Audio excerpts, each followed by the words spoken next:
नमस्कार दोस्तों। आज इस वीडियो में श्री राधा कृष्ण जी का कथा लेकर आई हूँ। राधा अष्टमी। राधा और श्री कृष्ण का प्रेम अमर है। राधा ने श्री कृष्ण से और श्री कृष्ण जी ने राधा से निस्वार्थ और आत्मिक प्रेम किया था। इसी प्रेम का कारण आज श्री कृष्ण के नाम के आगे राधा लगता है। राधे कृष्ण। कोई रुक्मणी कृष्ण क्यों नहीं कहता, जबकि रुक्मणी भी तो राधा की तरह प्रेम करती थीं। तो आइए जानते हैं राधा श्री कृष्ण जी की प्रेम कहानी की ऐसी अनसुनी बातें।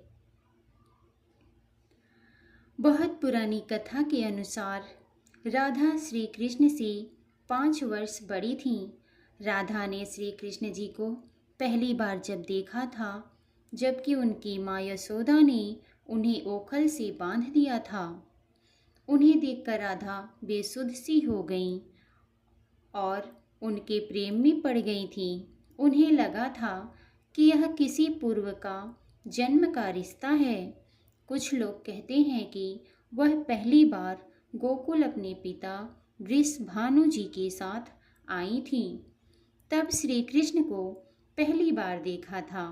और कुछ विद्वानों के अनुसार यह भी माना जाता है कि तीर्थ पर पहली बार दोनों की मुलाकात हुई थी।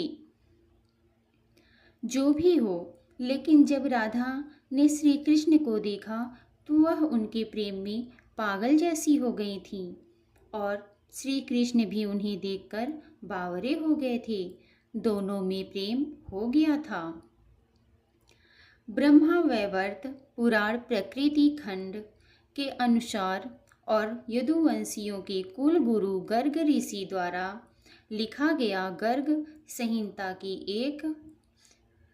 एक कथा के अनुसार एक बार नंद बाबा श्री कृष्ण जी को लेकर बाजार घूमने निकले थे। उसी दौरान राधा और उनके पिता भी वहां पहुंचे थे। दोनों का वहां पहली बार मिलन हुआ था। उस दौरान दोनों की उम्र भी बहुत छोटी थी। उस स्थान को सांकेतिक तीर्थ स्थान कहते हैं। संकेत का शब्दार्थ है पूर्व निर्दिष्ट मिलने का स्थान। मान्यता है कि पिछले जन्म में ही दोनों ने यह तय कर लिया था कि हमें इस स्थान पर मिलना है। कहते हैं कि यहीं पर गर्ग संहिता के अनुसार एक जंगल में स्वयं ब्रह्मा जी ने राधा और कृष्ण जी का गंधर्व विवाह कराया था। यहाँ हर साल राधा के जन्मदिन यानी राधा अष्टमी से लेकर अनंत चतुर्दशी के दिन तक मेला लगता है। ब्रह्मा वैवर्त पुराण की एक ऐसी पौराणिक कथा के अनुसार श्री कृष्ण जी के साथ राधा गोलोक में रहती थीं। एक बार उनकी अनुपस्थिति में श्री कृष्ण जी ने अपनी दूसरी पत्नी विरजा के साथ घूम रहे थे। तभी राधा आ गईं। वे विरजा पर नाराज होकर वहां से चली गईं। श्री कृष्ण के सेवक और मित्र श्री दामा को राधा का यह व्यवहार ठीक नहीं लगा और वे राधा को भला बुरा कहने लगे। राधा ने क्रोधित होकर श्री दामा को अगले जन्म में शंखचूड़ नामक राक्षस बनने का श्राप दे दिया। इस पर श्री दामा ने भी उनको पृथ्वी लोक पर मनुष्य रूप में जन्म लेकर 100 वर्ष तक की कृष्ण बिच्छू का श्राप दे दिया। राधा को जब श्राप मिला था, तब श्री कृष्ण ने उनसे कहा था कि तुम्हारा मनुष्य रूप में जन्म तो होगा, लेकिन तुम सदैव मेरे पास रहोगी। यही कारण था कि राधा और श्री कृष्ण का बचपन में विछोह हो गया था। राधा श्री कृष्ण जी की मुरली सुनकर बावरी होकर नाचने लगती थीं और वह उनसे मिलने के लिए बाहर निकल जाती थीं। जब गांव में श्री कृष्ण और राधा जी के प्रेम की चर्चा चल पड़ी तो राधा के समाज के लोगों ने उसका घर से बाहर निकलना बंद करवा दिया। फिर एक दिन श्री कृष्ण ने माता यशोदा से कहा कि माता, मैं राधा से विवाह करना चाहता हूँ। यह सुनकर यशोदा मैया ने कहा कि राधा तुम्हारे लिए ठीक लड़की नहीं है। पहला तो यह कि वह तुमसे 5 साल बड़ी है, और दूसरा यह कि उसकी मंगनी यशोदे के भाई रायाड़ पहले से ही किसी और से हो चुकी है, और वह कंस की सेना में है जो अभी युद्ध लड़ने गया है। जब आएगा तो राधा का उससे विवाह हो जाएगा, इसलिए उससे तुम्हारा विवाह नहीं हो सकता। लेकिन श्री कृष्ण ने जिद करने लगे। तब यशोदा ने नंद से कहा। कृष्ण ने नंद की बात भी नहीं मानी।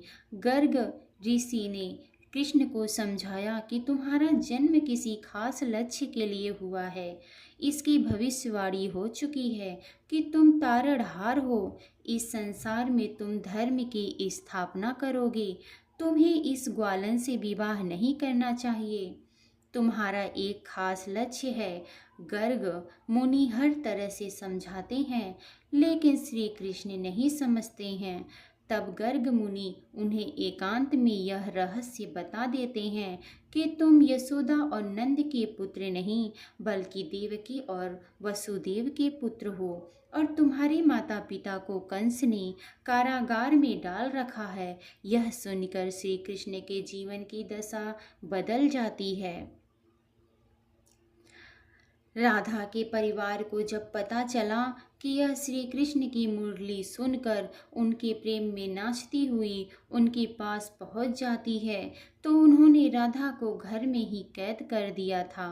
तब श्री कृष्ण ने अपने साथियों सहित एक दिन उन्हें रात में कैद से मुक्त कराकर उद्धव और बलराम सहित अन्य सखियां के साथ रात भर नृत्य किया था।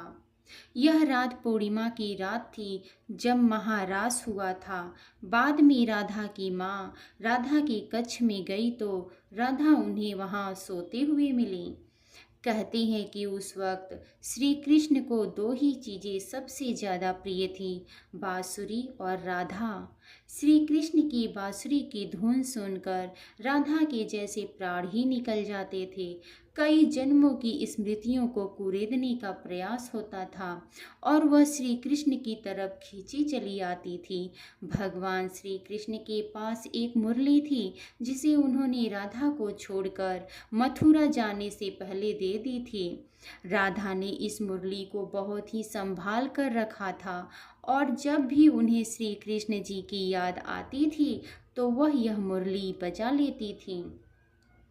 श्री कृष्ण उनकी याद में मोर पंख लगाते थे और वैजंती माला पहनते थे। श्री कृष्ण को मोर पंख तब मिला था जब वे राधा के उपवन में उनके साथ नृत्य कर रहे मोर का पंख नीचे गिर गया था, तो उन्होंने उसे उठाकर अपने सिर पर धारण कर लिया था और राधा ने नृत्य करने से पहले श्री कृष्ण जी को वैजंती माला पहनाई थी। जब श्री कृष्ण वृंदावन छोड़कर मथुरा चले गए तब राधा के लिए उन्हें देखना और उनसे मिलना और दुर्लभ हो गया था। कहते हैं कि राधा और कृष्ण दोनों ही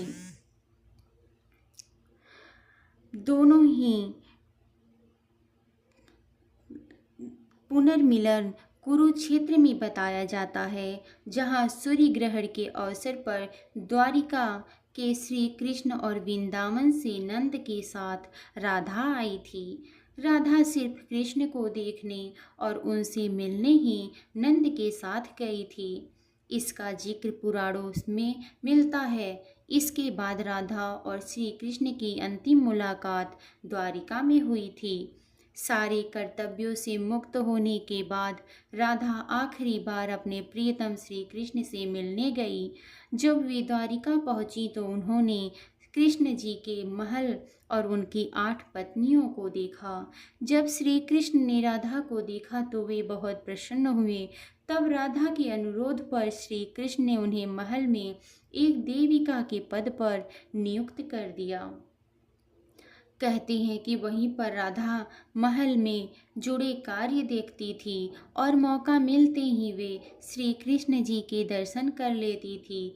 एक दिन उदास होकर राधा ने महल से दूर जाना तय किया। कहते हैं कि राधा एक जंगल के गांव में रहने लगी थी। धीरे धीरे समय बीतता गया। राधा बिल्कुल अकेली और कमजोर हो गई। उस वक्त उन्हें भगवान श्री कृष्ण जी की याद सताने लगी। आखिरी समय में भगवान श्री कृष्ण उनके सामने आ गए। भगवान श्री कृष्ण ने राधा से कहा कि वे उनसे कुछ मांग लें, लेकिन राधा ने मना कर दिया। कृष्ण के दोबारा अनुरोध करने पर राधा ने कहा कि वे आखिरी बार उन्हें बांसुरी बजाते देखना और सुनना चाहती हैं। श्री कृष्ण ने बांसुरी ली और बेहद सुरीली धुन में बजाने लगे। श्री कृष्ण जी ने दिन रात बांसुरी बजाई। बांसुरी की धुन सुनते सुनते एक दिन राधा ने अपने शरीर का त्याग कर दिया। जय श्री कृष्णा, जय श्री कृष्णा, राधे राधे।